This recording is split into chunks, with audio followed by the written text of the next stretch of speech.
las 3:14 de la mañana cuando las cámaras de la zona de almacén se apagaron una a una. El monitor de la caseta principal se llenó de estática gris.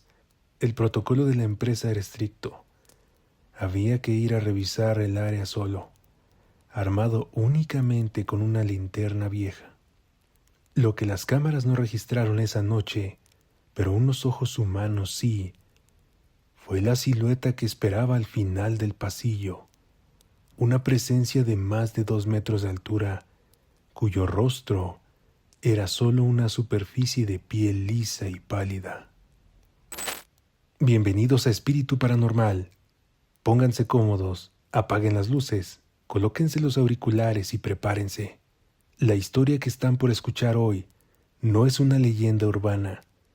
Es el testimonio real que nos envió un suscriptor llamado Carlos, quien durante un año trabajó como guardia de seguridad nocturno en una planta industrial. Dejemos que sea él mismo quien nos transporte a esa noche, la noche en que descubrió que las fábricas vacías nunca se quedan completamente solas. Esto es Relatos del Turno Nocturno, la perturbadora historia de la extensión 108.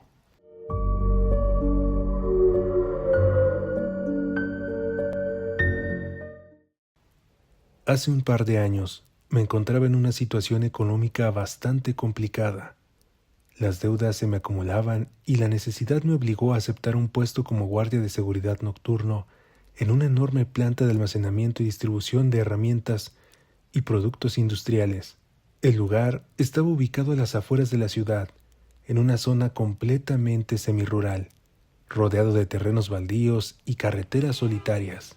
Mi turno era de 12 horas, de las 7 de la tarde a las 7 de la mañana. Al principio, el trabajo era la definición misma de la monotonía. Mis responsabilidades eran sencillas: llenar las bitácoras cada hora con precisión, revisar que los accesos principales estuvieran cerrados con sus respectivos candados de alta seguridad y tomar grandes cantidades de café para evitar que el cansancio me ganara frente a la matriz de monitores de la caseta. De día, aquella planta era un hervidero de actividad. El rugido de los montacargas, los gritos de los operadores, el papeleo de los choferes y el constante movimiento de mercancía hacían que el lugar se sintiera seguro, predecible, lleno de vida.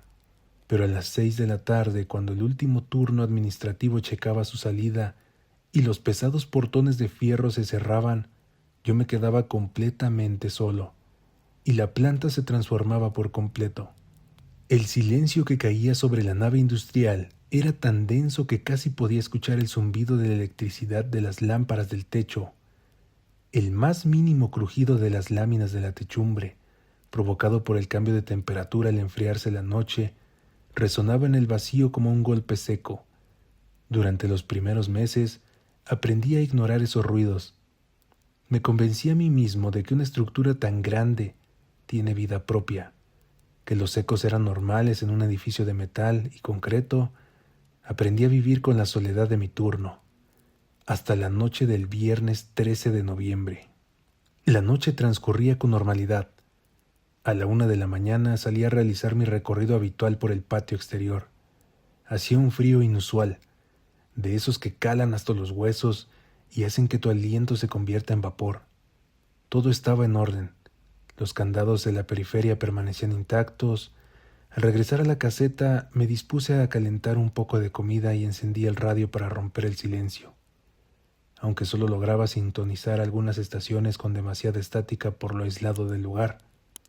Fue a las 2 de la mañana cuando una pequeña anomalía en el sistema de seguridad llamó mi atención. La pantalla número 4, que monitoreaba el pasillo de la línea 3, un sector profundo que usábamos para almacenar herramientas pesadas y equipo de mantenimiento, mostró un parpadeo extraño. Me acerqué al monitor, entrecerrando los ojos. En esa zona, todas las luces principales se apagaban por completo de noche para ahorrar energía, quedando encendidas únicamente las pequeñas lámparas de emergencia que emitían una luz tenue y amarillenta. Una de esas lámparas, situada justo a la mitad del pasillo, comenzó a parpadear, pero no era el parpadeo errático de un foco fundiéndose. Tenía un ritmo. Prendía durante 2 segundos, se apagaba 3, prendía 2 segundos y se apagaba 3, como si fuera un mensaje en clave. En ese momento pensé que se trataba de una falla en el circuito eléctrico. Anoté la incidencia en mi bitácora para reportarle al equipo de mantenimiento del turno matutino y dejé pasar el asunto. Sin embargo, 20 minutos después, el monitor mostró algo que me obligó a ponerme de pie de inmediato. En la toma de la cámara 4, al fondo del pasillo parpadeante, la puerta de la oficina del supervisor de almacén se abrió lentamente. Solo unos centímetros. Me quedé helado. Yo mismo había revisado esa puerta a las 8 de la noche. Yo mismo había girado la perilla y me había asegurado de que el candado de barra estuviera bien puesto. Nadie tenía la llave de esa oficina excepto el supervisor, y él se había marchado horas atrás. El miedo, de forma sutil pero constante, comenzó a treparme por la nuca. Traté de calmarme pensando que quizás el pestillo no había cerrado bien y la corriente de aire de los extractores de la techumbre había empujado la madera. Decidí que esperaría mi siguiente recorrido obligatorio de las 3 de la mañana para ir a cerrarla. No quería entrar a ese pasillo antes de tiempo. A las 2:50 de la mañana, el silencio de mi caseta se rompió de una manera espantosa. El conmutador interno de la planta comenzó a timbrar. El sonido fue ensordecedor en ese espacio tan reducido. Di un brinco en la silla, tirando un poco de mi café sobre el escritorio. Con el corazón latiéndome con fuerza en el pecho, me acerqué al aparato. Las llamadas internas por la noche estaban estrictamente prohibidas, ya que yo era el único ser humano en un radio de 2 kilómetros. Miré la pequeña pantalla digital del teléfono. En letras pixeladas, vi un identificador que hizo que se me congelara la sangre. Extensión 108. La extensión 108 correspondía precisamente al teléfono del escritorio dentro de la oficina del supervisor de almacén. La misma oficina que acababa de ver abrirse misteriosamente en el monitor. Me quedé congelado, mirando el aparato parpadear. El teléfono sonó 1, 2, 3 veces más. La adrenalina recorría mi cuerpo. Pensé que tal vez un delincuente había logrado burlar la barda perimetral y se había metido a la oficina para robar herramientas costosas y que por error o audacia había marcado a la caseta. Con las manos temblando de forma incontrolable, levanté el auricular. Bueno, ¿quién está ahí? Estoy armado y las autoridades ya van en camino. Grité hacia la bocina tratando de que mi voz sonara más firme. Del otro lado de la línea no hubo una respuesta humana. No hubo insultos, no hubo demandas.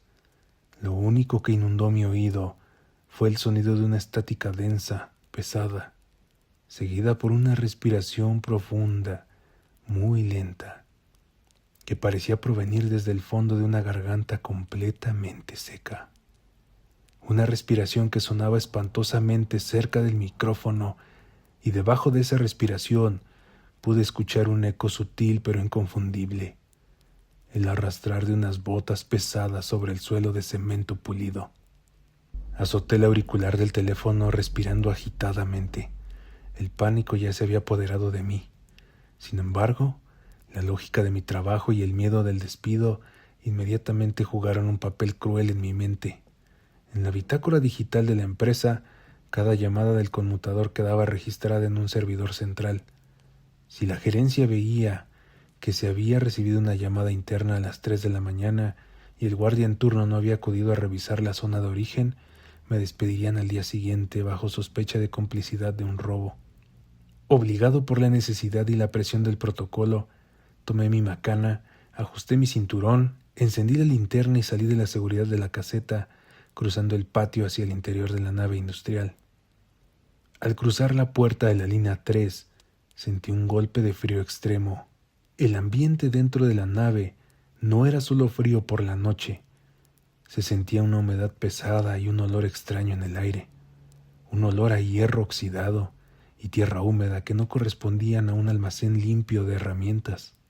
El haz de mi linterna comenzó a parpadear en cuanto di los primeros 10 pasos por el pasillo. La luz cortaba la oscuridad a duras penas, proyectando sombras largas y deformes en los estantes metálicos que se elevaban casi 10 metros hacia el techo. La soledad del lugar se sentía opresiva, como si las paredes mismas estuvieran cerrando sobre mí. Cada uno de mis pasos resonaba en el vacío. Caminaba con extrema lentitud, apuntando la linterna hacia los lados, esperando que un intruso saltara en cualquier momento.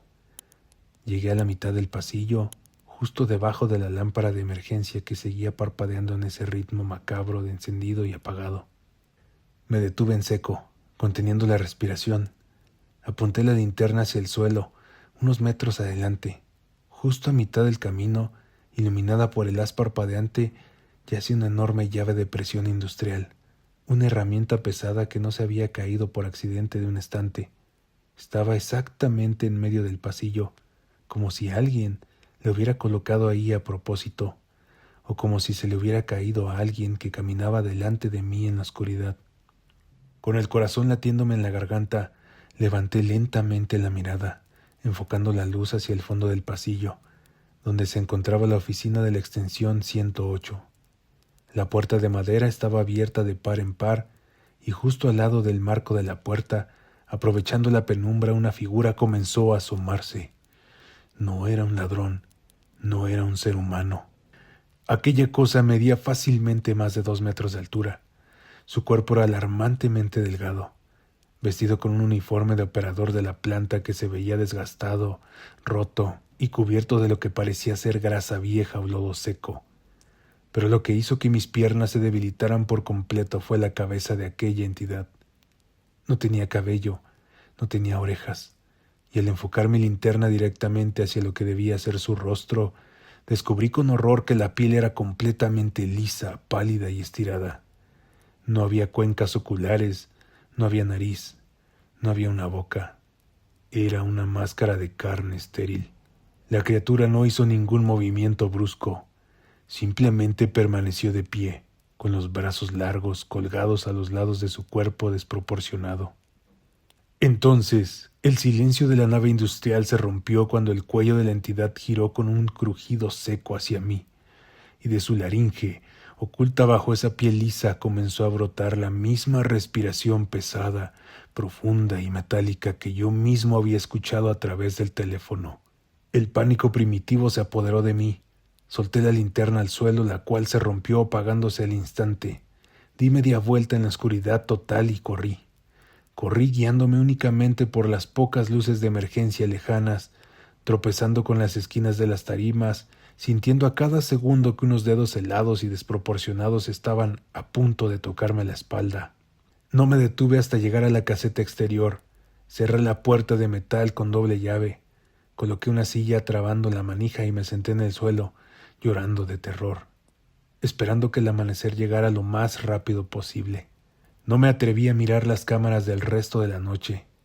Me quedé ahí, abrazando mis rodillas, escuchando el viento golpear los cristales. A las 7 de la mañana, en cuanto vi llegar el coche de mi relevo, salí de la caseta. No di explicaciones, no llené la bitácora de salida, ni siquiera esperé a checar mi tarjeta. Caminé directo a la oficina de recursos humanos que iba abriendo, firmé mi renuncia voluntaria con una mano que aún no dejaba de temblar y abandoné las instalaciones para no volver jamás. Carlos nos cuenta que dejó ese lugar esa misma mañana. Meses después, ya trabajando en un lugar completamente distinto y de día, coincidió en una reunión con un viejo trabajador que llevaba más de 15 años en el área de mantenimiento de esa misma planta industrial. Con la confianza del momento, Carlos se atrevió a contarle lo que había vivido en la línea 3. El viejo trabajador no se rió. Su rostro se puso serio y le confesó que a finales de los años 90, durante la construcción express de esa nave industrial, la empresa trabajaba a marchas forzadas. Una noche, un joven operador que realizaba trabajos de soldadura en las alturas de lo que hoy es la línea 3, sufrió una caída terrible, debido a la falta de equipo de seguridad adecuado. El impacto contra el concreto fue fatal. Para evitar una auditoría federal, multas millonarias y la clausura de la obra, La gerencia ocultó el cuerpo esa misma noche y reportaron al trabajador como desaparecido fuera de las instalaciones. La empresa logró su cometido y la planta se inauguró a tiempo, pero desde entonces, la línea 3 ha sido un lugar prohibido para los guardias antiguos que conocen la historia. Hoy en día, Carlos tiene un empleo de oficina en un horario regular, rodeado de gente y de luz natural. Sin embargo, nos confiesa en su correo que la experiencia dejó una cicatriz psicológica profunda en él. Hasta la fecha, es incapaz de dormir en su propia habitación sin una lámpara encendida, porque sabe perfectamente que, cuando la oscuridad cae y los turnos de la noche comienzan, las grandes fábricas vacías, pero nunca, se quedan completamente solas.